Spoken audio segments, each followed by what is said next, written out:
Okay, we have around 9 minutes. We can finish it up quickly. So, as I said, when the Jewish community, what happened is during this time, Moses had the final call. The final call because he needed to bring this revolution to set the Jewish community free from Pharaoh. It happened. He took the people out of that place. And then what happened is once these people were freed, because they lacked common sense, they created the golden calf. And that is where, because they wanted to have something to worship and an identity. What happened? Moses came down and destroyed everything. He was very angry. And he told them, now you will follow the 10 commandments that I was given. Since you want restriction, those were the restrictions. So you see, that type of energy also happened through the Jewish side. It was the same conjunction. The final call before the revolution, the liberation of the Jewish community from Pharaoh, it happened during this conjunction. Those who can tap into Kabbalah and, invisible teachers, you know how it goes down. You will confirm my information because I was given it by them. And this was the final call. So they already had all the preparations. But during this conjunction, that was the final call. So if you look at more other prophets, you're going to see during this type of energy, during these conjunctions, they had to take steps. Look at Nabi Yunus alayhi salam. It was during this time, because of his stubbornness, he broke the law, and his punishment was for him to be confined into the belly of the whale. And I think I got that message for somebody here, the Noah group. It was also during this conjunction, but during the prophet Noah. And that's why when I even pulled your Quran, I got that. I was like, I didn't want to scare anybody, but I was like, oh my, this is not a joke. It's only prayers that took Yunus out of there. There was no witchcraft, nothing. And that's why I told you, you don't need to be online here hiding under other people. Concentrate on your prayers for liberation. Those such types of revolution. Lut also. If you look at the story of Lut and decode it, all these examples I was given by my guides. Even the story of Lut. Lut was summoned to leave. And he was told to leave because the destruction was coming late night. He was night. Early morning, before early morning, the destruction was going to be coming.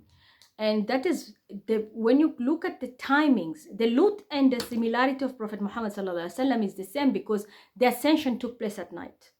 And the same thing will happen. Lut was supposed to be leaving before sunrise. So that was, you see, the revolution. That's what I'm telling you. The energy is happening after sunset, depending on where you are. Right now, Germany, the sun is already dark. So we have already, this energy is already activated. It's on. And Monday being ruled by the moon. And as I have said, the moon right now is in Sagittarius, and it's already in 5 degrees. So, yep. 5 is Jupiter, amplified energies. They're growing bigger, but at the same time, I say it always, 5 in occult is Capricorn, restriction. So the restrictions, the whole mess is coming. Be it good or bad, we are starting to see the energy has already clicked. Tomorrow will be like the official, but we are going to start seeing during the new moon, as the moon keeps on growing bigger, you're going to see now the reality of what is happening. If you are making it, you will see it through the results, through what is about to manifest in your life. And if you're heading in the wrong direction, you will also see it through where you're going. And it's not going to affect you, as I said. Everyone has, because this is Aquarian energy, it means you have destruction. My socks is behind. I just saw it on the screen. You're going to be having like accountability. You will have responsibility. Just like as I said, Moses had the accountability of giving his people Torah.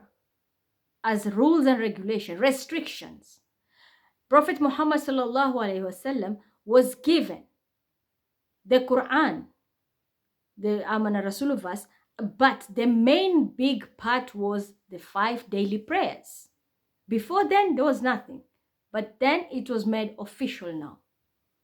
So we are going to personally have something that will have to be tagged on us, restriction, duties that are going to be on us, accountability. So you can be maybe building a group, and this group will be relying on you. Maybe you are supposed to be the leader to do the right thing, and you are guiding them, you are moving with them.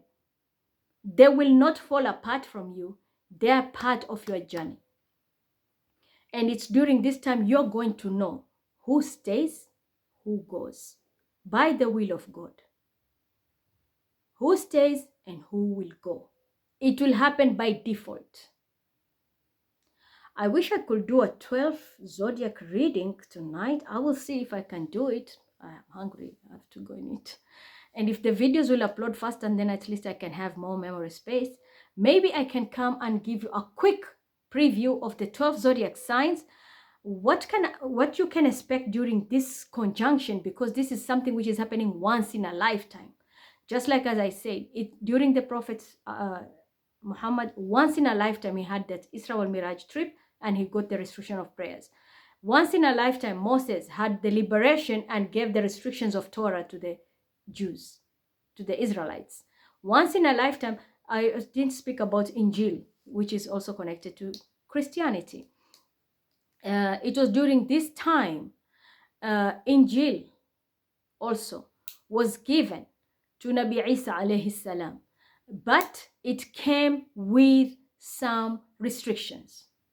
The restriction was, remember, the job which Nabi Isa was doing was carpentry.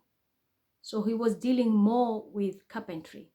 But when the revolution came, he had to switch his earnings from carpentry. He had to do something else.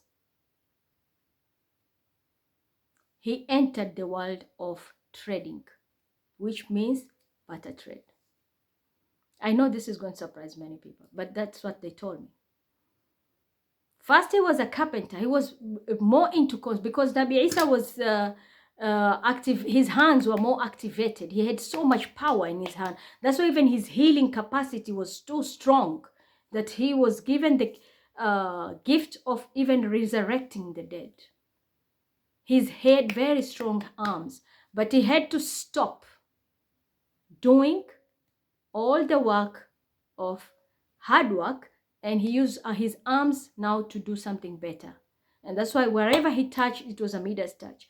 When he was taking bread and he will pray, it will be, and he shares it, it blesses everybody. Everybody could feel. So everybody had that gift. But he had to drop one of his normal life, day-to-day living style, to live a different life, because the calling was strong. He had to stop what he has to do, and he had to heed the call of the prophecy. The time, this conjunction for Nabi Isa was his turning point. This was the time he entered into the prophethood world for Nabi Isa. So do you see the aspects of all this religion and how this is very important? It comes once in a lifetime. We are lucky we are one of those generations. This time we are experiencing this, but it can ruin your life for almost 2.5 centuries. So that means whatever you're building now, make sure it's something good that will be a blessing for the generation to come.